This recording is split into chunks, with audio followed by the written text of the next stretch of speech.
അപ്പോൾ നമ്മൾ ഇന്നുള്ളത് അബുദാബിയിലെ one of the most beautiful പ്ലേസിലാണ്.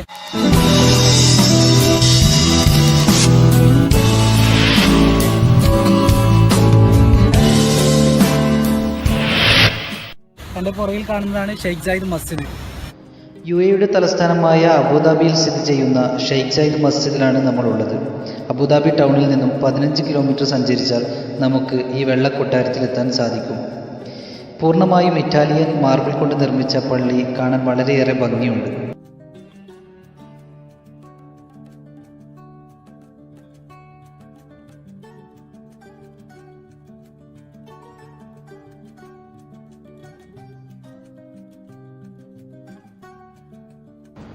മുപ്പത് ഏക്കറിൽ സ്ഥിതി ചെയ്യുന്ന പള്ളി വാട്ടർ ഫൗണ്ടേഷനുകളും പൂന്തോട്ടങ്ങളാലും കൃത്രിമമായി നിർമ്മിച്ച നീല തടാകങ്ങളാലും സമ്പന്നമാണ്. ഒരു മസ്ജിദ് ഒരു സമർപ്പണം കൂടിയാണ്. ഇവിടെ കഴിഞ്ഞു പോയ ഒരു ഭരണാധികാരിയുണ്ട്, ലോകത്ത് തന്നെ അറിയപ്പെട്ട ഒരു ഭരണാധികാരി ഷെയ്ഖ് സായിദ്. ഷെയ്ഖ് സായിദിന് വേണ്ടി തൻ്റെ മക്കളും അതുപോലെ ഈ ഒരു ജനതയും സമർപ്പിച്ചതാണ് ഈ ഒരു മസ്ജിദ്. ഷെയ്ഖ് സായിദിനെ കുറിച്ച് പറയുകയാണെങ്കിൽ നമുക്ക് ഒരുപാട് കാര്യങ്ങൾ ചരിത്രത്തിൽ തന്നെ പഠിക്കാനുണ്ട്. നമ്മുടെ മഹാത്മാഗാന്ധിജിയൊക്കെ പോലെ ഷെയ്ഖ് സായിദിനെ കുറിച്ച് ഒരുപാട് കാര്യങ്ങൾ പഠിക്കാനുണ്ട്. 7 ചെറുരാജ്യങ്ങൾ, ദുബായ്, അബുദാബി, അതുപോലെ അജ്മാൻ, ഷാർജ, റാസൽ ഖൈമ, ഇതുപോലെ 7 രാജ്യങ്ങൾ, ചെറുരാജ്യങ്ങൾ ചേർത്ത് വെച്ച് ഒരു UAE എന്ന ഒരു രാജ്യമാക്കി അവർ മാറ്റുകയും പിന്നെ അതുപോലെ ഈ ഇവിടുത്തെ ഒരു ജനതയെയും അതുപോലെ ഈ ഒരു നാടിനെയും ഒരുപാട് വർഷം മുന്നിലേക്ക് നയിക്കുകയും ചെയ്ത ഒരു രാജാവാണ് ഷെയ്ഖ് സായിദ്. ഷെയ്ഖ് സായിദ് അതുപോലെ തന്നെ ഇവിടെ വരുന്ന ജോലിക്കാർ, അത് ഇന്ത്യയിൽ നിന്നാണ് കൂടുതൽ ആൾക്കാർ വരുന്നത്, അവരോടൊക്കെ കാണിച്ച ഒരു കരുണ, അവർ ഇവിടുത്തെ ഉദ്യോഗസ്ഥരോട് പറഞ്ഞത് അവർ ജോലി ചെയ്യട്ടെ, അവരെ വെറുതെ വിട്ട് അവർക്ക് വേണ്ട എല്ലാ സൗകര്യങ്ങളും ചെയ്തു കൊടുക്കുക. ഇങ്ങനെയൊക്കെയാണ് ഇവിടെ ഈ ഒരു ഭരണാധികാരി ഈ രാജ്യത്തെ കെട്ടിപ്പടുക്കാൻ വേണ്ടി സഹായങ്ങൾ ചെയ്തത്. പുറത്തുള്ള സാധാ പണിക്കാരോട് പോലും തൻ്റെ ജനതയെ പോലെ പെരുമാറുകയായിരുന്നു ഈ രാജാവ് ചെയ്തത്. അപ്പോൾ ഷെയ്ഖ് സായിദ് മസ്ജിദാണ് എൻ്റെ പുറകിൽ കാണുന്നത്. വളരെ ഭംഗിയുള്ളതാണ്.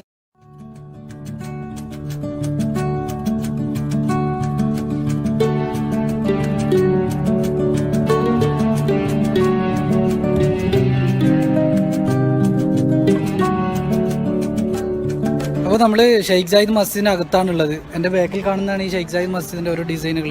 നോക്കാം, സ്വർണ്ണ നിറത്തിൽ തീർത്തിട്ടുള്ള തൂണുകളുണ്ട് ഒരുപാട്. അതുപോലെ മുകളിലായാലും സീലിങ്ങിലായാലും വളരെ ഭംഗിയോടെ ഇവർ ചെയ്തിരിക്കുന്നത്. പള്ളിയുടെ മറ്റൊരു ആകർഷണം എന്ന് പറയുന്നത് വെള്ള മാർബിളുകളാൽ തീർത്ത തൂണുകളാണ്. സ്വർണ്ണവർണ്ണങ്ങൾ കൊണ്ട് കൊത്തുപണികൾ തീർത്ത് ഏറെ ആകർഷണീയമാക്കിയിട്ടുമുണ്ട്.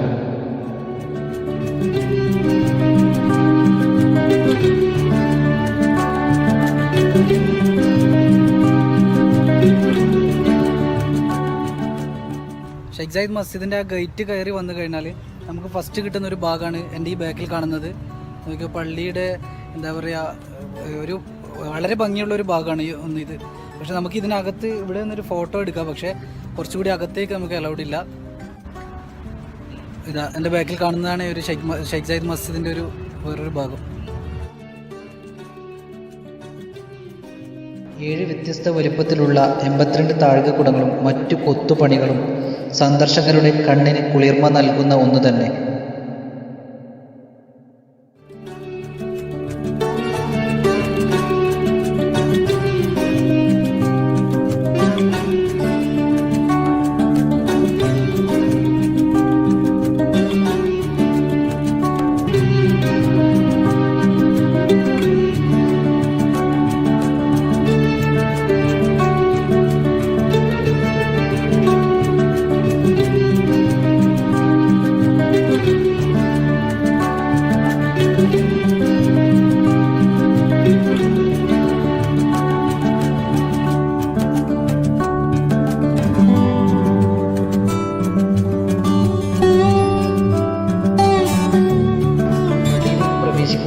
വസ്ത്രധാരണയിൽ ഏറെ ശ്രദ്ധ ചെലുത്തേണ്ടതുണ്ട്.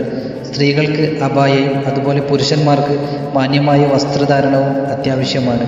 ഒരുപക്ഷെ നിങ്ങൾ അബായ അല്ലാതെ മറ്റു വസ്ത്രങ്ങൾ ധരിച്ചാണ് എത്തുന്നതെങ്കിൽ കവാടത്തിൽ അബായ നിങ്ങൾക്ക് ലഭിക്കുന്നതായിരിക്കും. ഷെയ്ഖ് സായിദ് മസ്ജിദിനരികിൽ തന്നെയാണ് ഷെയ്ഖ് സായിദ് അന്ത്യവിശ്രമം കൊള്ളുന്നതും. തുടർച്ചയായി ഇവിടെ ഖുർആൻ പാരായണം ചെയ്യുന്നതായി നമുക്ക് കാണാൻ സാധിക്കും.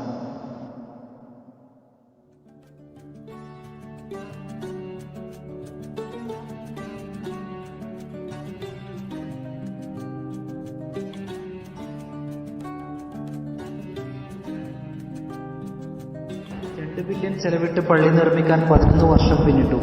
1996 തുടങ്ങി 2007 പണി പൂർത്തിയാക്കി. 1000-ഓളം വരുന്ന തൊഴിലാളികളുടെ അധ്വാന ഫലമാണ് നാം ഇന്ന് കാണുന്ന ഈ ഭംഗിയുള്ള പള്ളി.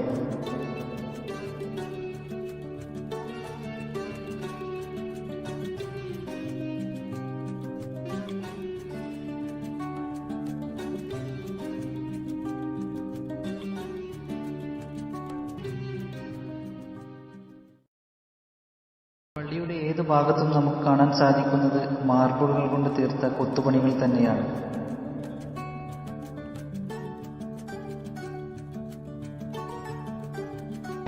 പള്ളിയുടെ പല ഭാഗത്തും ഖുർആൻ സൂക്തങ്ങൾ കൊത്തുപണികളിലൂടെ വരച്ചു ചേർത്തിട്ടുണ്ട്.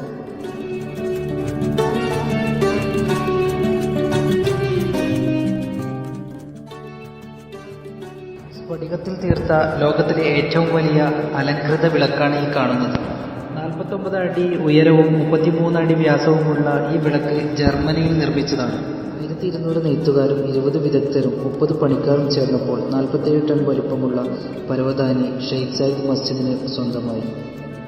പ്രാർത്ഥനാ ഹാളിലെത്തിയാൽ ഖുർആനിൽ സൂചിപ്പിച്ച അള്ളാഹുവിൻ്റെ 99 നാമങ്ങൾ നമുക്ക് കാണാൻ സാധിക്കും.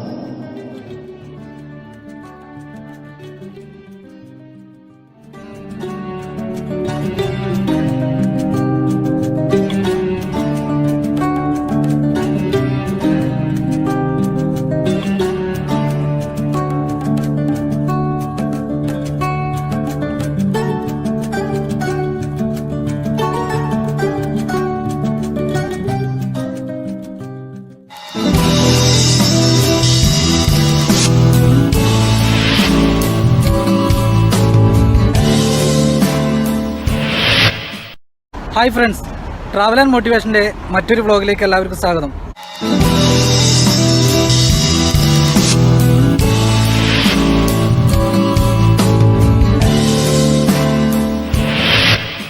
എൻ്റെ വീഡിയോ ഇഷ്ടപ്പെടുന്നവർ കണ്ടുപോകാതെ സബ്സ്ക്രൈബ് ചെയ്യുക. എങ്കിൽ മാത്രമേ എനിക്ക് ഓരോ യാത്രയിലും കൂടുതൽ എളുപ്പമായി വരികയുള്ളൂ. അപ്പോൾ ഞാനിന്നുള്ളത് അബുദാബിയിലെ മീന ഇറാനി മാർക്കറ്റിലാണ്. ഒരുപാട് ചെടികളും പൂക്കളൊക്കെ ഉള്ള സ്ഥലത്താണ് ഞാനിപ്പോൾ നിലവിലുള്ളത്. നമുക്കൊക്കെ ഒരു ധാരണയുണ്ട്, ഈ ചെടിയെന്ന് പറയുന്നത് വെറും അലങ്കാരമായിട്ടാണ് നമ്മൾ ചിന്തിക്കാറുള്ളത്. കുറച്ച് പേർക്ക് ആ ധാരണ ഉണ്ടാവും, കൂടുതൽ പേർക്ക് ഇതിൻ്റെ ഗുണങ്ങളും അറിയാൻ സാധിക്കുന്നതായിരിക്കും. ചെടി അലങ്കാരം മാത്രമല്ല, നമുക്ക് ആരോഗ്യപരമായി ഓക്സിജനും മറ്റു കാര്യങ്ങളൊക്കെ ചെയ്യാനും ഇത് സാധിക്കുന്നതാണ്. അതുകൊണ്ട് തന്നെ നമുക്ക് കൂടുതൽ കാര്യങ്ങൾ അറിയാൻ വേണ്ടി ഞാൻ മുന്നേ വന്നപ്പോൾ പരിചയപ്പെട്ട ഒരു വ്യക്തിയുണ്ട്. ചെടികളെക്കുറിച്ച് കൂടുതൽ കാര്യങ്ങൾ ഡീറ്റെയിൽഡായിട്ട് പറയുന്ന ഒരാളാണ്. നമുക്ക് അവരുടെ അടുത്തേക്ക് പോവാം. എൻ്റെ പുറയിൽ കാണുന്നതാണ് ഇറാനി മാർക്കറ്റ്, അബുദാബിയിലെ മീനയിലെ ഇറാനി മാർക്കറ്റ്. ഓക്കെ, ഒരുപാട് ഭംഗിയുള്ള ചെടികളുണ്ട്, അതുപോലെ ഔഷധ ഗുണമുള്ള ചെടികളുണ്ട്. ഓറഞ്ചുകൾ കണ്ടിട്ടുണ്ട്. എൻ്റെ പുറയിൽ കാണുന്നത് ഓറഞ്ചിൻ്റെ ഒരു ചെടിയാണ്. എല്ലാം നമുക്ക് ഡീറ്റെയിൽഡായിട്ട് കാര്യങ്ങൾ കാണാം. ചെടിയുടെ കാര്യങ്ങൾ ഒന്നും അറിയില്ല, എന്താ പറയുക, സീറോന്ന് തന്നെ തുടങ്ങണം. അപ്പോൾ ഇത് നമ്മൾ ഈ പുറയിലൊക്കെ കാണുന്നത് ഈ ചെടിയൊക്കെ എങ്ങനെ വരുന്നത്? ഔട്ട്ഡോർ ആണോ ഇൻഡോർ? ഇതൊക്കെ ഔട്ട്ഡോർ പ്ലാന്റ് ആണ്. അബുദാബിൻ്റെ ഔട്ട്ഡോർ പ്ലാന്റ് ആയിട്ട് ഫ്ലവേഴ്സും ഫ്ലവേഴ്സ് ഇല്ലാത്തയും കളർ ലീഫായിട്ട് ഉപയോഗിക്കാൻ പറ്റുന്ന പലതരം ചെടികൾ നമ്മൾ തായ്ലൻഡിൽ നിന്ന് ചൈന പ്രൊഡക്റ്റ് എല്ലാം അവൈലബിൾ. ചൈന അതുപോലെ തായ്ലൻഡ് എല്ലാം അവൈലബിൾ, എല്ലാം ഔട്ട്ഡോർ ആണ് വരുന്നത്. ഇതെല്ലാം ഔട്ട്ഡോർ. അതുപോലെ സൂര്യപ്രകാശം അതുപോലെ വെള്ളം ഒരുപോലെയാണ് കൊടുക്കുന്നത് ചെടികൾ. ഇത് നമ്മുടെ നാട്ടിൽ കണ്ടുവരുന്ന ചെടികൾ എന്നല്ലേ, നമ്മൾ മരങ്ങളായിട്ട് വളരുന്ന? അതല്ല, മരങ്ങളായിട്ട് വളരാൻ പറ്റുന്ന, ഇവിടെ കുറ്റിച്ചെടിയായിട്ട് വളർത്തുന്ന ചെടികളാണ്. ഓക്കെ, കുറ്റിച്ചെടികളായിട്ടാണ് വളർത്തുന്നത് ഇതല്ലേ? ചെറിയ ചെറിയ അത്ര വലിയ ഹൈറ്റിലേക്കൊന്നും വരുന്നില്ല അല്ലേ? പിന്നെ അതുപോലെ പുറകിൽ കാണുന്ന പൂക്കളുള്ളതിന് കടലാസ് പൂവാണ്. ഒരു ചെടിയിൽ നിന്ന് ഒരു 4 കളേഴ്സ് ഫ്ലവർ വരുന്ന ചെടിയാണ്. ഒരു ചെടിയിൽ നിന്ന് തന്നെ 4 കളർ വരുന്നത് അല്ലേ? ഏതൊക്കെയാണ്? White rose, pink, yellow. White, rose, pink, yellow. അതുപോലെ ഈ കാണുന്ന ചെറിയ ചെടികൾ, ഈ ബോക്സിൽ വരുന്ന ചെടികൾ എന്താണ്? ഇത് ബിറ്റോണിയ എന്ന് പറയും. ഇത് വിന്റർ ടൈമിന് മാത്രം ഉപയോഗിക്കാൻ പറ്റുന്ന. ഇത് ഇവിടെ കൂടുതലായിട്ട് ഉപയോഗിക്കുന്നത് ഫ്ലാറ്റിലൊക്കെ താമസിക്കുന്നത്, റോഡ് സൈഡിലൊക്കെ കാണപ്പെടുന്ന പ്ലാന്റ് ആണ്. ഇതിന് എന്താ പേര്? വേറെ എന്താ പേരുണ്ടോ? ബിറ്റോണിയ. ബിറ്റോണിയ ഇത് വരുന്നത് ഇത് ഇവിടുന്ന് ലോക്കൽ ഉണ്ടാക്കുന്നുണ്ട്. ഓക്കെ, ഇതിന്റെ കളർ ചേഞ്ചിന് പേര് മാറ്റമൊന്നുമില്ല, ബിറ്റോണിയ ഫാമിലി എങ്ങനെയാണ്? ഇതിന്റെ കളർ വരുന്നുണ്ട്, 8 കളേഴ്സ് ആണ്. 8 കളേഴ്സ് വരുന്നുണ്ട്. ഓക്കെ, പിന്നെ അതുപോലെ ചെറിയ റോസ്. പിന്നെ ഇത് ബട്ടൺ റോസ് തായ്ലൻഡിന്റെ പ്രൊഡക്റ്റ് ആണ്. തായ്ലൻഡ് പ്രൊഡക്റ്റ് ഇത് വരുന്നത് ചെറിയ പ്ലാന്റ് ഫ്ലവേഴ്സ് ആയിരിക്കും, പക്ഷെ കൂടുതൽ ഫ്ലവർ വരുന്ന പ്ലാന്റ് ആണ്. കൂടുതൽ വരും പക്ഷെ ചെറിയ ഫ്ലവേഴ്സ് ആയിട്ടായിരിക്കും അല്ലേ? ഇത് തായ്ലൻഡിൽ നിന്ന് വരുന്നത്. ഇതിന്റെ പേരെന്തായിരുന്നു? Button rose. Button rose. ഏകദേശം ഇതിനൊക്കെ റേറ്റ് എങ്ങനെയാണ് വരുന്നത് ബട്ടൺ റോസിന്? കാർട്ടൂണ് ബിറ്റോണിയ 1 dirhams മുതൽ കാർട്ടൂണ് 1 dirhams തുടങ്ങിയിട്ട് പെർ പീസ്. ഓക്കെ, പിന്നെ കണ്ടിന്യൂസ് 200 മുകളിലേക്ക് 200 ദിർഹം അല്ലേ? ഓക്കെ, ഇത് അതേപോലെ നമ്മൾ പറഞ്ഞ റോസിന് വരുന്നത് ബട്ടർ റോസിന്റെ പ്രൈസ് വരുന്നത് 15 dirhams മുതൽ 35 dirhams വരെ. 15 ദിർഹംസ് മുതൽ 35 ദിർഹംസ് വരെ. ഓക്കെ, ഇതെന്താണ് ചീരന്റെ മോഡൽ കാണുന്നത്? നമ്മുടെ നാട്ടിലേക്ക് കാണുന്ന ചീരന്റെ ചീരന്റെ ഫാമിലിയിൽ പെട്ടല്ല, പക്ഷെ ചെടിയായിട്ട് ഉപയോഗിക്കാറുണ്ട്. ബോർഡർ പ്ലാന്റ് ആയിട്ട് ഉപയോഗിക്കും. Border plan. ഓക്കെ, പിന്നെ വരുന്നത് കാറ്റക്സ്, ക്രിസ്റ്റൽ. ഓക്കെ, കാറ്റക്സ് വരുന്നല്ലേ? അതും വരുന്നത് പുറത്തുനിന്ന് വരുന്നല്ലേ? ചൈനയാണ്. From China. പ്ലാന്റ് ആയിട്ട് ഉപയോഗിക്കുന്നത്, വെള്ളം കുറച്ച് ഉപയോഗിക്കാൻ പറ്റുന്ന പ്ലാന്റ്. വെള്ളം കുറച്ച് ഉപയോഗിക്കാൻ പറ്റുന്ന പ്ലാന്റ്. ഓക്കെ, പിന്നെ അതുപോലെ നമ്മുടെ നാട്ടിൽ കാണുന്ന മറ്റൊരു ലന്താന എന്ന് പറയും, അതും 4 കളർ ഡ്രാഫ്റ്റ് കഴിഞ്ഞിട്ടുള്ള ചെടി. ഓക്കെ, 4 കളർ ഒരു ചെടിയിൽ വരുന്നത് അല്ലേ? 4 ഫ്ലവേഴ്സ് കളറായിട്ട്. പിന്നെ അതുപോലെ ഇത് ഇവിടുത്തെ ഒരു ലോക്കൽ പ്ലാന്റ് യൂഫോർബിയ ആണ്. യൂഫോർബിയ. ഇതൊക്കെ നമ്മൾ വരുന്ന അലങ്കാര ചെടികളിൽ വരുന്നല്ലേ? ഇതൊക്കെ അലങ്കാര ചെടികളിൽ വരുന്നല്ലേ? അഫ്നാസ്ക്ക് ഇത് വരുന്നത് ചൈനീസ് ഓറഞ്ചാ? കാണുന്നത് ചൈനീസ് ഓറഞ്ചാണ്. ചെറിയൊരു ചെടിച്ചട്ടിയിലാണ് വരുന്നത്. ഒരുപാട് നിറഞ്ഞ് പിടിച്ചിട്ടുണ്ട്. എന്ത് രസമാണെന്നറിയോ? Chinese orange.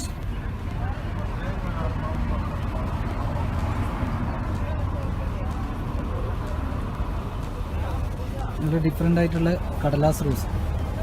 വൈറ്റ് വരുന്നുണ്ട്, അതുപോലെ മറ്റ് ഒരുപാട് കളറിൽ വരുന്നുണ്ട്.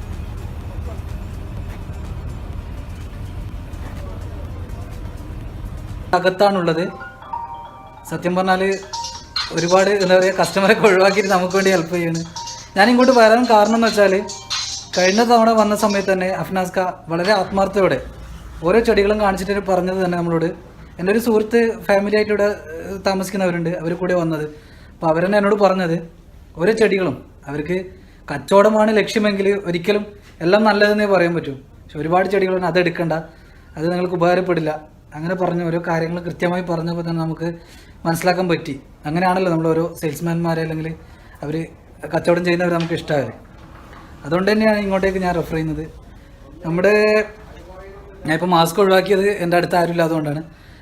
നമ്മുടെ അബുദാബിയിലുള്ളവർ ആരെങ്കിലും ചെടി വാങ്ങാൻ വരുന്നുണ്ടെങ്കിൽ ഞാൻ അവരുടെ നമ്പർ എന്തായാലും ഞാൻ ഈ വീഡിയോൻ്റെ താഴെ കൊടുക്കും. ഇങ്ങോട്ടേക്ക് വരാം. കാരണം എന്ന് വെച്ചാൽ ഞാൻ 2-3 ഷോപ്പുകൾ പോയപ്പോൾ വളരെ ആത്മാർത്ഥയോടെ നമുക്ക് കാര്യങ്ങൾ പറഞ്ഞത് ഈ അഫ്നാസ്ക മാത്രമാണ്. ഞാനിപ്പോഴും വന്ന സമയത്ത് വെള്ളിയാഴ്ച എന്ന് പറയുന്നത് ഒരുപാട് കസ്റ്റമർ വരുന്ന സമയമാണ്. എന്നിട്ടും എനിക്ക് വേണ്ടി സമയം മാറ്റി വെച്ച് കാര്യങ്ങൾ പറഞ്ഞു തരാൻ മൂപ്പർ തയ്യാറായിട്ടുണ്ട്. എന്തായാലും ഓരോ ചെടികളെക്കുറിച്ച് നമുക്ക് വീണ്ടും ഡീറ്റെയിൽ ആയിട്ട് കാര്യങ്ങൾ പഠിക്കാം. അപ്പോൾ അഫ്നാസ്ക നമുക്ക് ഓരോ ചെടികളെ കുറിച്ചൊന്ന് പറഞ്ഞുതരാം. ഇത് താഴെ കാണുന്നത് ഇത് നമ്മളെ ഇൻഡോർ പ്ലാന്റ്സ് ആണ്. ഓക്കെ, പിന്നെ സ്നേക്ക് പ്ലാന്റ് എന്ന് പറയും. ഇൻഡോർ പ്ലാന്റ്സ് ഉദ്ദേശിക്കുന്നത് റൂമിനകത്ത് മാത്രമല്ലേ? റൂമിന്റെ അകത്തും ഔട്ട്ഡോർ ആയിട്ടും വരുന്നുണ്ട്, പക്ഷെ ഇത് ഇൻഡോർ ആയിട്ട് നമുക്ക് ഉപയോഗിക്കാൻ പറ്റുന്ന പ്ലാന്റ് ആണ്. ഓക്കെ, എല്ലാം ഇതുപോലെ ഇൻഡോർ തന്നെ? ഇതെല്ലാം ഇൻഡോർ ആയിട്ട് ഉപയോഗിക്കുന്നത്. ഇത് ഫ്രം ഹോളണ്ടിന്റെ പ്ലാന്റ് ആണ് വരുന്നത്. ഓക്കെ, ഇത് കൂടുതലായിട്ട് വരുന്നത് ഹോളണ്ടാ? ഹോളണ്ടിന്റെ ഏറ്റവും കൂടുതൽ ഇൻഡോർ പ്ലാന്റിൽ ഡിമാൻഡ് വരുന്ന ഹോളണ്ട്. ഏറ്റവും കൂടുതൽ പിന്നെ എല്ലാം അതിൻ്റെതായ ഡിമാൻഡുള്ള പ്ലാന്റ് തന്നെയാണ്. എന്നാലും നമ്മളെ മലയാളികൾ കൂടുതൽ കൊണ്ടുപോകുന്ന മണി പ്ലാന്റ് എന്ന് പറയുന്ന ചെടികളൊക്കെ ആയിരിക്കും. മണി പ്ലാന്റ് എന്ന് പറയുന്നത് ഇതാണ്, ഈ ഒരു മണി പ്ലാന്റ് അല്ലേ? ഇത് കൂടുതലായിട്ട് മലയാളികൾ എടുക്കാൻ കാരണം മെയിൻ്റെനൻസ് ആയിരിക്കും, പിന്നെ ലോങ് ലൈഫ് ടൈം ആണ്, പിന്നെ ചെറിയ രീതിയിൽ ഇതിന്റെ വെള്ളം എങ്ങനെയാണ്? ഇത് ആഴ്ചക്ക് ഒരിക്കൽ വെള്ളം ഒഴിച്ചു കൊടുത്താൽ മതി. ആഴ്ചയിൽ ഒരു ദിവസം മാത്രം വെള്ളം കൊടുത്താൽ മതി. പിന്നെ മണി പ്ലാന്റ് അല്ലേ? ബുദ്ധിമുട്ടൊന്നും ഇല്ലാത്ത രീതി വളരും. നമുക്ക് സിമ്പിൾ സൂര്യപ്രകാശം ആവശ്യമില്ല എന്ന് പറയുന്നത്? തീരെ ആവശ്യമില്ല, വീട്ടിനകത്ത് വെള്ളം മാത്രം മതി എന്നുള്ളതൊക്കെ. ഇത് നമ്മുടെ നാട്ടില് സുലഭമായിട്ട് കാണുന്നതല്ലേ? ഇതിന്റെ പേരെന്തായാലും സ്നേക്ക് പ്ലാന്റ് എന്ന് പറയും. Snake plant. സ്നേക്ക് എന്ന് പറയുന്ന ഒരു പാമ്പിന്റെ ഒരു അതിന്റെ ഒരു രൂപമുള്ളത്. ടൈപ്പിന് ഇതിനെത്ര റേറ്റ് വരുന്നത്? ഇത് 15 റംസ് മുതൽ സ്റ്റാർട്ടിങ് 15 ദിർഹംസ് മുതൽ സ്റ്റാർട്ടിങ്. പിന്നെ അതുപോലെ നമ്മുടെ നാട്ടിൽ കാണുന്ന മറ്റൊരു ചെടി, ഇതിന്റെ പേര് അതിന്റെ പേര് റബ്ബർ പ്ലാന്റ് എന്ന് പറയും. Rubber plant. അല്ല, റബ്ബർ മരത്തിന്റെ ഒരു അതിന്റെ ഒരു പാല് ലീഫൊക്കെ പൊട്ടിക്കഴിഞ്ഞാൽ അതേ ക്വാളിറ്റിയില് പാലൊക്കെ വരും. ഇതേതാണ് വരുന്നത്? ഇത് അരീക്ക പാം ട്രീ എന്ന് പറയും. അരീക്ക. അരീക്ക പാം. അരീക്ക പാം. നമ്മുടെ നാട്ടിലൊക്കെ ചെറിയൊന്നൊരു ടിഷ്യൂ കൾച്ചറിന്റെ തെങ്ങില്ലേ, ആ ഒരു രൂപത്തിലേക്കാണ്. ഇതിന്റെ എന്താണ് പറയുന്നത്? കൂടുതൽ ആൾക്കാർ ഇത് ഇത് നല്ല രീതിയിൽ മൂവിങ് ഉള്ള ഒരു പ്ലാന്റ് ആണ്. കാണാൻ നല്ല ഭംഗിയുള്ള ഒരു ചെടിയുമാണ്. ഓക്കെ. അതുപോലെ ഓക്സിജൻ എന്തോ ഒരു ഓക്സിജൻ പ്രൊഡ്യൂസ് ചെയ്യുന്നത് പറഞ്ഞു കഴിഞ്ഞാൽ ഏറ്റവും കൂടുതൽ നമ്മൾ ഓക്സിജൻ പ്രൊഡ്യൂസ് ചെയ്യുന്നത് നമ്മളെ സ്നേക്ക് പ്ലാന്റും. സ്നേക്ക് പ്ലാന്റ് ആണ് ഓക്സിജൻ പ്രൊഡ്യൂസ് ചെയ്യുന്നത് അല്ലേ? പിന്നെ വരുന്നത് നമ്മുടെ നാട്ടിലൊക്കെ ഒരുപാട് പേര് ഈ ചെടി വെച്ചിട്ടുണ്ട്. പക്ഷെ ഇതിന്റെയൊക്കെ എന്താ പറയാ ഒരു ഉപയോഗം അറിയുന്നില്ല. ഓക്സിജൻ എന്ന് പറയുന്നത് സത്യം പറഞ്ഞാല് അടച്ചിട്ട റൂമൊക്കെ ആണെങ്കിൽ അല്ലെങ്കിൽ വീട് ഇതൊക്കെ ഒരുപാട് ഓക്സിജൻ പ്രൊഡ്യൂസ് ചെയ്യുന്ന സമയത്ത് നമുക്ക് തന്നെ ഉപകാരം വരും. ഇതും ഓക്സിജൻ പ്രൊഡ്യൂസ് ചെയ്യുന്നതാണ് പറയാൻ. എല്ലാ പ്ലാന്റുകളും ഉണ്ട്. എന്നാൽ അതിൽ ചെറിയ ഏറ്റക്കുറവും ഏറ്റക്കൂടുതലും ഉള്ള പ്ലാന്റുകളുണ്ട് ഓക്സിജൻ. പിന്നെ അതുപോലെ ഇതിന്റെ പേരെന്താണ്? ഇതിന്റെ പേര് മെസ്സഞ്ചിന എന്ന് പറയും. മെസ്സഞ്ചിന. ഇതെവിടെ എല്ലാം ഫ്രം ഹോളണ്ട്.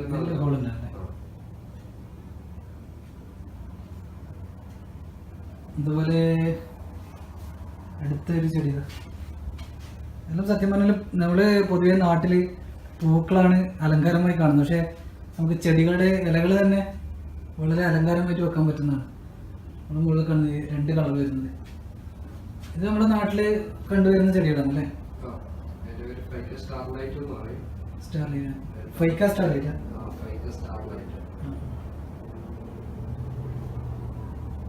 പിന്നെ ഈ ഒരു ചെടി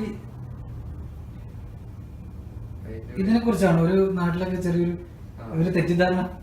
ഇത് തെറ്റിദ്ധാരണയല്ല ഉള്ളത്, അറിയുന്നത് ശരി തന്നെയാണ്. സ്കിൻ അലർജി, ചെറിയ കുട്ടികൾ സ്കിൻ അലർജി ടച്ച് ചെയ്യുമ്പോൾ ഉണ്ടാകുന്ന പ്രശ്നമാണ്. നമ്മൾ ഏറ്റവും കൂടുതൽ കൊടുക്കുന്ന ഓഫീസിലൊക്കെ അല്ല ഉപയോഗിക്കാൻ പറ്റുന്ന ഒരു പ്ലാന്റ് ആണ്. അത് നമ്മൾ കുട്ടികൾ ആരും ഉണ്ടാവില്ല, ഒരു കെയർ ചെയ്യുന്നുണ്ടല്ലോ.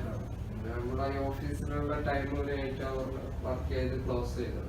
അതെ അതെ, അത് കൂടുതൽ അവിടെ സ്പെൻഡ് ചെയ്യാത്തതുകൊണ്ടാണ് കുഴപ്പമില്ല. പിന്നെ അതുപോലെ ഇതേതാണ്?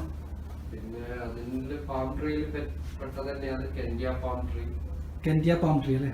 റസഞ്ചിന എന്ന് പറയും. എനിക്ക് ഈ പാം ട്രീ കൊണ്ട് ഉദ്ദേശിക്കുന്നത് എന്താണ്? ഇത് പാം എന്ന് പറയുന്നത് നമ്മളെ ഒരു തെങ്ങിന്റെ ഷേപ്പിൽ വരുന്ന ചെടികൾക്ക് പാം ട്രീ എന്ന് പറയുന്നത് അല്ലേ?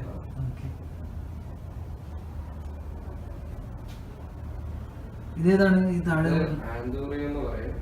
ആന്തൂറിയം ഫ്രം തായ്ലൻഡിൽ നിന്ന് വരുന്നതാണ്. തായ്ലൻഡിൽ നിന്ന് വരുന്നത്. ഓക്കെ. പക്ഷെ ഇതിനകത്ത് മണ്ണ് എന്താ വരുന്നുണ്ടോ? ഇല്ല, അതിന് ഡിഫറെന്റ് ഒന്നുമില്ല. പക്ഷെ ലോങ് ടൈം ആയിരിക്കും അതിന്റെ ഫ്ലവർ ലൈഫ്. ഫ്ലവർ ലൈഫ് എത്ര വരുന്നത്? ലോങ് ടൈം ഉദ്ദേശിക്കുന്നത് മിനിമം 45 days ഒരു ഫ്ലവർ ലൈഫ് തന്നെ വരുന്നുണ്ട്. 45 days വരുന്നുണ്ട്. ഇതിനെത്ര റേറ്റ് ആണ് നമ്മുടെ ഇവിടുത്തെ? 45 മുതൽ താഴോട്ട് 35 വരുന്നുണ്ട്. 35 സൈസ് ചെറുതാകുന്നതിന് പ്രൈസിന് ഡിഫറെന്റ് വരും. ഇതൊക്കെ കൂടുതൽ ഫ്ലാറ്റിലുള്ളവരാണ് യൂസ് ചെയ്യുന്നത്. കൂടുതൽ അങ്ങനെ ചെറിയ വീട്ടിനകത്ത് വെക്കാൻ പറ്റുന്ന. പിന്നെ അതുപോലെ മറ്റൊരു ചെടിയാണ്, ഇത് ആന്തൂറിയത്തിന്റെ ഒരു ഫാമിലിയാണ്. ആന്തൂറിയം തന്നെയാണ്, ഒരു സ്മോൾ സൈസിൽ കാണുന്നത്. സ്മോൾ സൈസ് ആയിട്ട് വരുന്നത് അല്ലേ? 45 days ആണ് ഇതിന്റെ ഈ പൂക്കളുടെ ഒക്കെ ലൈഫ് എന്ന് പറയുന്നത്.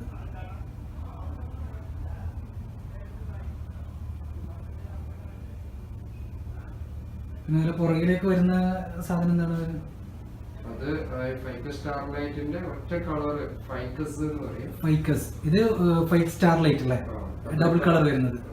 അതുപോലെ സിംഗിൾ കളർ വരുന്നത് ഫൈക്കസ് എന്ന് പറയും. ഫൈക്കസ്. ബെഞ്ചമിയ എന്ന് പറയും. ബെഞ്ചമിയ. അതും ഹോളണ്ട് വരുന്നത്.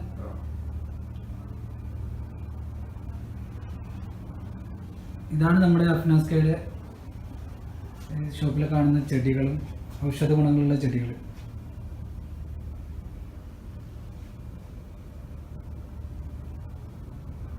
ഇതാ നമ്മുടെ പുറകിൽ കാണുന്ന അഫ്നാസ്ക. അഫ്നാക്ക് ചെറിയ മടിയുണ്ട്, പക്ഷെ സത്യം പറയാല ക്യാമറ മാറ്റി വെച്ച സമയത്ത് കൂടുതൽ ക്ലിയർ ആയിട്ട് പറഞ്ഞിട്ടുണ്ട്. അത് എത്രത്തോളം നമ്മുടെ റെക്കോർഡിലേക്ക് കിട്ടിയെന്ന് അറിയില്ല. സത്യം പറഞ്ഞാൽ ഈ ഒരു എന്താ പറയുക, ഞാൻ കഴിഞ്ഞ തവണ വന്ന സമയത്തും അഫ്നാസ് ക നമ്മളോട് പറഞ്ഞത് ഇന്ന ചെടികളുടെ, ഞാൻ നേരത്തെ പറഞ്ഞതുപോലെ ഓരോ ചെടികൾ നിങ്ങൾക്ക് ആവശ്യമുള്ളത് എടുക്കുക, ഇങ്ങനെയൊക്കെയാണ് അതിൻ്റെ കാര്യങ്ങൾ. ഗുണങ്ങളും ദോഷങ്ങളും എല്ലാം പറഞ്ഞിട്ടുണ്ട്. പൊതുവേ നമ്മുടെ നാട്ടിലൊക്കെ ഈ സെയിൽസ്മാൻമാരൊക്കെ എങ്ങനെയാണ്, അതിൻ്റെ ഗുണങ്ങൾ മാത്രമേ എടുത്ത് പറയുള്ളൂ, പക്ഷേ ദോഷങ്ങളും പറഞ്ഞിട്ടുണ്ട്. കഴിഞ്ഞ തവണ ഞാൻ എൻ്റെ സുഹൃത്തിൻ്റെ കൂടെ വന്ന സമയത്തും നിങ്ങൾക്ക് ഏതാണ് ആവശ്യം എന്നുള്ളത് നമ്മുടെ ആവശ്യങ്ങൾ മനസ്സിലാക്കിയിട്ട് നമുക്കത് സജസ്റ്റ് ചെയ്യായിരുന്നു. പല ചെടികൾ നമ്മൾ സെലക്ട് ചെയ്ത സമയത്ത് നിങ്ങൾക്കത് ഉപകാരപ്പെടില്ല എന്നൊക്കെ പറഞ്ഞിട്ടുണ്ട്. അതുകൊണ്ട് തന്നെ വീണ്ടും ഞാൻ വന്നത്. വെള്ളിയാഴ്ച ദിവസമാണ്, കസ്റ്റമർ ഒരുപാട് പുറത്തുണ്ട്. കസ്റ്റമർ ഒഴിവാക്കിയിട്ടാണ് നമുക്ക് ഹെൽപ്പ് ചെയ്തിട്ടുള്ളത്. ഞാൻ നമ്പർ എന്തായാലും താഴെ കൊടുക്കാം. ഇവിടെ അബുദാബിയിലുള്ളവർ, ഇവിടെ പറയുന്ന മീന ഇറാനി മാർക്കറ്റ് അല്ലേ, മീന ഇറാനി മാർക്കറ്റിലാണ്. ഞാൻ നമ്പർ തരാം, മൂപ്പരെ ഡയറക്റ്റ് കോൺടാക്ട് ചെയ്തിട്ട് നിങ്ങൾ ഇങ്ങോട്ട് വരികയാണെങ്കിൽ നിങ്ങൾക്ക് ഉപകാരപ്പെടുന്ന രീതിയിൽ ഇവിടുന്ന് ചെടികൾ കൊണ്ടുപോകാൻ പറ്റും. ഫാമിലി ഉള്ളവർക്ക് മാത്രമേ ഇങ്ങനെ ഉപകാരപ്പെടുള്ളൂ. എങ്കിലും ഞാൻ എൻ്റെ ചാനലിലെ താഴെ ആ നമ്പർ കൂടി കൊടുക്കാം. ഓക്കെ അഫ്നാസ് ക, അപ്പോൾ ഒരുപാട് താങ്ക്സ്, ബുദ്ധിമുട്ടിച്ചതിൽ ക്ഷമിക്കുക. അപ്പോൾ നമ്മളുള്ളത് അബുദാബി മീന ഇറാനി മാർക്കറ്റിലാണ്. This one from Thailand, another one, this one from Thailand. ായിരിക്കുന്നുണ്ട്. മിക്കവാറും ഈ കട കച്ചവടമാക്കാന്ന് അറിയില്ല. ദീപു എന്താണ് ചർച്ചയില്ല, ഡിസ്കഷനാ? वो क्या बात करते हैं, वो पूरा लिया का बोलते हैं? कौन सा पूरा लेगा? इधर का वो ज़्यादा बात करे, बड़ा बात करेगा लेकिन नहीं लेते. आपका नाम क्या है?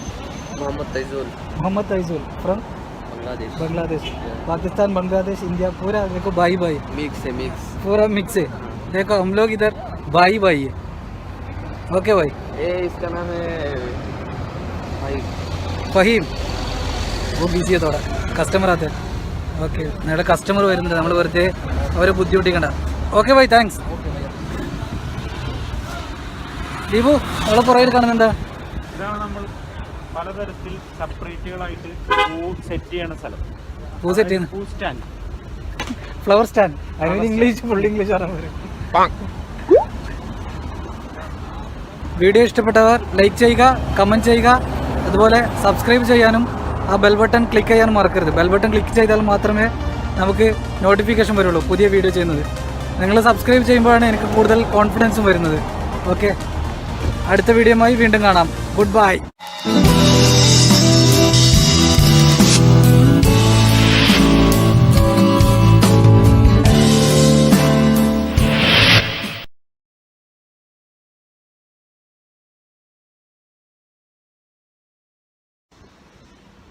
ഹായ് ഫ്രണ്ട്സ്, എൻ്റെ സുഹൃത്തുക്കളെ വെയിറ്റ് ചെയ്യുന്ന ഒരു യാത്ര, അബുദാബിയിലേക്കുള്ള ഒരു യാത്രയാണ്. അബുദാബിയുടെ ഓരോ സൗന്ദര്യങ്ങൾ നമുക്കിങ്ങനെ വീഡിയോയിലൂടെ നിങ്ങൾക്ക് മുമ്പിൽ കാണിച്ചു തരാം. നല്ല വെയിറ്റിങ്ങിലാണ്. ഇതാണ് നമ്മുടെ താമസ സ്ഥലം. എന്നും ജോലി, താമസ സ്ഥലം ഇത് മാത്രമേ ഉള്ളൂ. അപ്പോൾ നമുക്ക് ലീവ് കിട്ടുന്ന ദിവസം യാത്രകളൊക്കെ ചെയ്ത് കഴിഞ്ഞാൽ ഒരുപാട് മനസ്സിൻ്റെ എന്താ പറയുക സ്ട്രെസ്സും കാര്യങ്ങളൊക്കെ നമുക്ക് നീങ്ങി കിട്ടും. ഇൻഷാ അല്ലാഹ് എന്തായാലും അവരാണ് വെയിറ്റ് ചെയ്യുന്നത്. അവർ വരുമെന്നാണ് പറഞ്ഞത്. ഏകദേശം എനിക്ക് തോന്നുന്നു എത്തിയിട്ടുണ്ടാവും. നമുക്ക് നോക്കാം, ഇൻഷാ അല്ലാഹ് വെയിറ്റ് ചെയ്യാം നമുക്ക്. ഇങ്ങനെ നമ്മൾ സുഹൃത്ത് എത്തിയിട്ടുണ്ട്.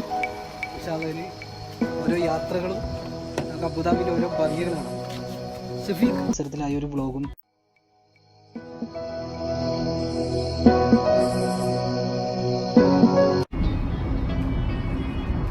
മാസ്ക് മുഖ്യമാണ്. അതുകൊണ്ട് തന്നെ മാസ്ക് കൂടുതലായിട്ട് വരാൻ നിൽക്കുന്നില്ല. പിന്നെ അതുപോലെ ഞാൻ പറയാൻ പറ്റുന്ന മറ്റൊരു കാര്യം എന്ന് പറഞ്ഞാൽ ഈ അബുദാബി അതുപോലെ UAE എവിടെ നോക്കിക്കഴിഞ്ഞാലും ഈ സൈഡിലൊക്കെ ഒരുപാട് മരങ്ങൾ, ഒരുപാട് ചെടികൾ ഇതൊക്കെ കാണാം. ഇതൊന്നും തന്നെ മുളച്ചതൊന്നുമല്ല. ശരിക്കും പറഞ്ഞാൽ ഇവിടെ ശരിക്കും പക്കം മരുഭൂമിയാണ്. കുറേ കാലങ്ങൾക്ക് മുമ്പേ നമ്മൾ മലയാളികളൊക്കെ ഒരുപാട് ഭാഗ്യം ചെയ്തവരാണ്. കാരണം വെച്ചാൽ നാട്ടിൽ ചെടികളും മരങ്ങളും എല്ലാം ഉണ്ട്. നമ്മൾ നശിപ്പിച്ചുകൊണ്ടിരിക്കുകയാണ്. ജുനൈസിൻ്റെ എറണാകുളം ഭാഗത്താണ് താമസിക്കുന്നത്. ജുനൈസ് അവൻ തന്നെ കൂടുതൽ കാര്യങ്ങൾ പറയണ്ടാവും അല്ലേ ജുനൈസേ? അപ്പോൾ ഇപ്പോൾ ഒരുപാട് ബിൽഡിങ് കാര്യങ്ങൾ വന്നുകൊണ്ട് ഒരുപാട് നശിപ്പിച്ചു തുടങ്ങി അല്ലേ? നമ്മുടെ നാട്ടിലെ മരങ്ങള് നശിച്ചു പോകുന്നു. ഇവിടെ നശിച്ചു പോകുന്നൊന്നും പറയുന്നില്ല, നമുക്ക് നശിപ്പിക്കുന്നു തന്നെ പറയാം. സത്യം പറഞ്ഞാൽ സത്യം. അതേപോലെ എനിക്ക് മറ്റൊന്ന് പറയാനുള്ളത് ഇവിടുത്തെ അധികാരികളുടെ ഒരു ദീർഘവീക്ഷണം. കാരണം വെച്ചാൽ കുറേ കാലങ്ങളായിട്ടുള്ള അവരൊരു പ്ലാനിങ് ആണ്. ഇങ്ങനെ എന്താ പറയുക, നാടിനെ ഈ ഒരു നല്ലൊരു പച്ചപ്പാക്കി മാറ്റിയെടുക്കുക എന്നുള്ളത്. എനിക്കും പലപ്പോഴും തോന്നിയിട്ടുണ്ട് നാട്ടിൽ മഴയില്ലാത്ത സമയത്ത് ഇവിടെ മഴയൊക്കെ വരുന്നത്. സത്യം പറഞ്ഞാൽ ഇങ്ങനെയുള്ള ഒരു അധികാരികളൊക്കെ ഉണ്ടാകുക എന്ന് പറയുന്നത് ഒരു നാടിൻ്റെ ഒരു ഭാഗ്യം തന്നെയാണ്. അക്കാര്യത്തിൽ UAE അൽഹംദുലില്ലാഹ് UAEക്ക് നല്ലൊരു ഭാഗ്യം, നല്ല ഭരണാധികാരികളെ കിട്ടിയെന്ന് പറയുന്നു. ജുനൈസ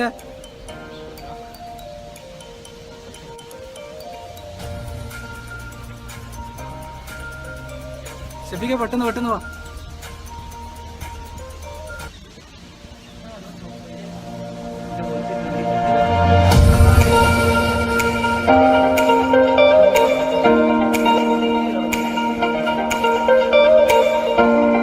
പാലസിനെ പുറത്തുനിന്ന് നോക്കുമ്പോൾ ഇന്ത്യയിലെ പുരാതന കൊട്ടാരങ്ങളുടെ ഒരു ലുക്കുണ്ട്. ചെങ്കോട്ട അതിൻ്റെയൊക്കെ ഒരു ഭംഗി പോലെ തോന്നുന്നുണ്ട്. അത് എനിക്ക് മാത്രം തോന്നിയാന്നറിയില്ല. പിന്നെ അതുപോലെ ഇത് ഹോട്ടൽ ആൻഡ് പാലസ് ആണ്. 2005 ഇത് നിർമ്മിച്ചത്. 3 വർഷം കൊണ്ട് ഏകദേശം പണി പൂർത്തിയാക്കിയിട്ടുണ്ട്. ബാക്ക്ഗ്രൗണ്ടിലൊക്കെ നല്ല പക്ഷികളുടെ ശബ്ദങ്ങളൊക്കെ കേൾക്കുന്നുണ്ട്. വളരെ ഭംഗി. വൈകുന്നേരം ആയതുകൊണ്ട് ആ വൈകുന്നേരത്തെ ഒരു വെയിലിൻ്റെ ഒരു ഭംഗി കൂടി നമുക്ക് ഇതിലേക്ക്.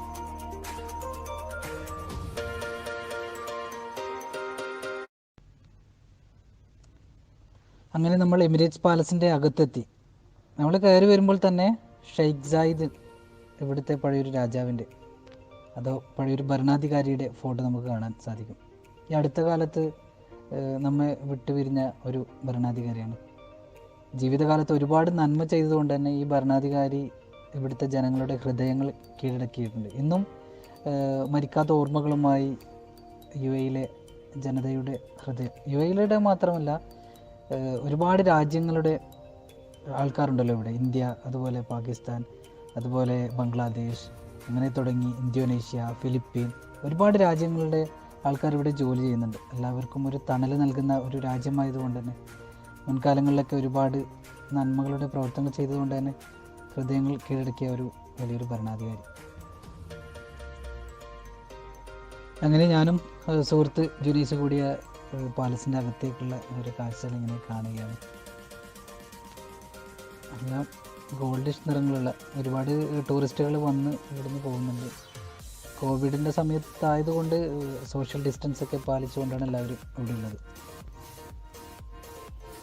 ബ്രിട്ടീഷ് ആർക്കിടെക്ട് ജോൺ എലിയറ്റ് അതുപോലെ റസ റഹ്മാനിയുമായി സഹകരിച്ചാണ് ഈ കെട്ടിടം രൂപകൽപ്പന ചെയ്തത്.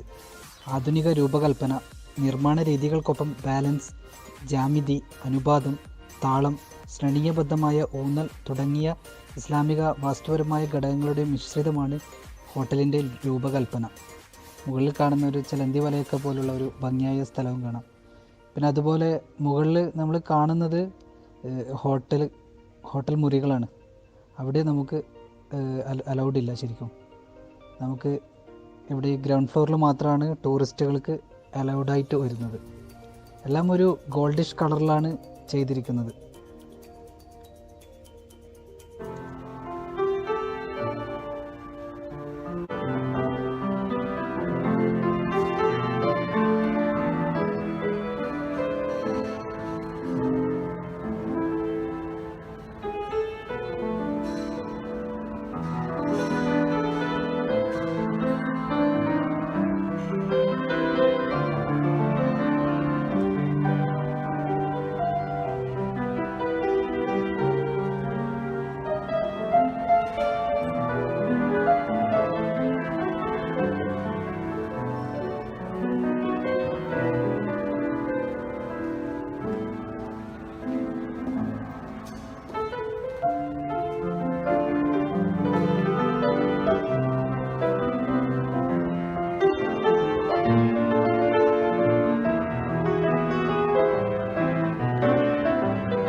സെൻട്രൽ സെക്ഷനിൽ നിന്നും നേരെ മുന്നോട്ട് വന്നു കഴിഞ്ഞാൽ കുറച്ച് ഓപ്പൺ റെസ്റ്റോറൻറ്റുകൾ കാണാം. അവിടെ ഓപ്പൺ റെസ്റ്റോറൻറ്റുകളിൽ ഭക്ഷണം കഴിക്കുന്നവർക്ക് മനസ്സിന് കുളിർമയേകുന്ന ലളിതമായ സംഗീതങ്ങൾ സമ്മാനിക്കുന്നത് സുന്ദരിയായ സ്ത്രീയെ നമുക്കായിട്ട് കാണാം. ഞാനിവിടെ ബാക്ക്ഗ്രൗണ്ടിൽ മറ്റ് മ്യൂസിക്കുകളൊന്നും ഇട്ടില്ല, കോപ്പിറൈറ്റിൻ്റെ പ്രശ്നങ്ങളോ എന്നറിയില്ല. എങ്കിലും ആ ഒരു മധുരമുള്ള സംഗീതം തന്നെ ഇരിക്കട്ടെ എന്ന് കരുതി. നമ്മുടെ ഹോട്ടലിൻ്റെ അകത്ത്